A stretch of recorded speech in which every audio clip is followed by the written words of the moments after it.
होकर के उसके दामाद इस प्रकार से कहा, आप स्वयं क्यों करते हैं?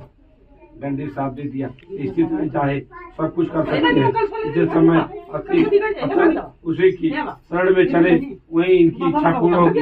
दामाद जानता की बात बहुत साधो बाड़ी अनेक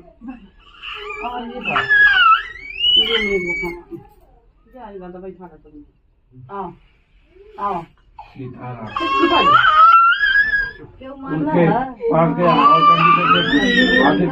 प्रणाम करके आदर पूर्वक करने लगा। मारे अमर खा के दिन हो, मारे दुलारे बस सन्मुख मैंने जो कुछ कहा असत्य अपराध किया था, आप उनके अपराध को क्षमा करें। ऐसा कहकर बार बार प्रणाम करके शोक वाकुल हो गया। तब डंडी को रोता हुआ देखकर कहा, हे मूर्ख, रो मत, तुमने मेरी पूजा उदालसा होने के कारण ये बार बार दुख को पा रहा है। भगवान ऐसी वाणी सुनकर सुकृति करने लगा। साधु ने, हे प्रभु, आश्चर्य की बात है, आपकी माया ब्रह्मा आदि देवता भी नहीं जान पाए।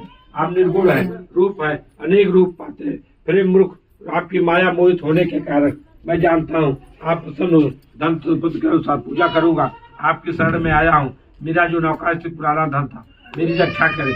बारिश की भविष्यवाणी सुनकर भगवान जनता जनार्दन संतुष्ट हो गए और प्रसाद को गढ़ी। उसके बाद साधु नौका चढ़ाया और ददर पूर्वक भगवान सत्यदेव की कृपा से मनोरथ सफल हो गए। ऐसा कहकर सज्जनों के साथ भगवान विधि पूर्वक पूजा सत्यनारायण का पूजन कृपा से हम आनंद से परिपूर्ण हो गया।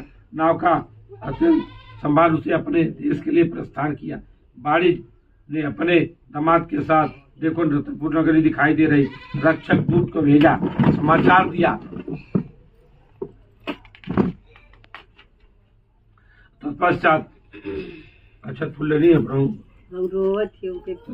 तत्पश्चात उन्होंने निकट पधारे दूत को विफल साधु श्री सत्यनारायण का पूजा करके अपनी पुत्री कहा, मैं साधु दर्शन के लिए जा रहा हूँ, तुम शीघ्र आओ। माता के ऐसी वचन सुन करके उस व्रत को समाप्त करके प्रसाद त्याग करके कलावती भी अपने पति का दर्शन के लिए चल पड़ी।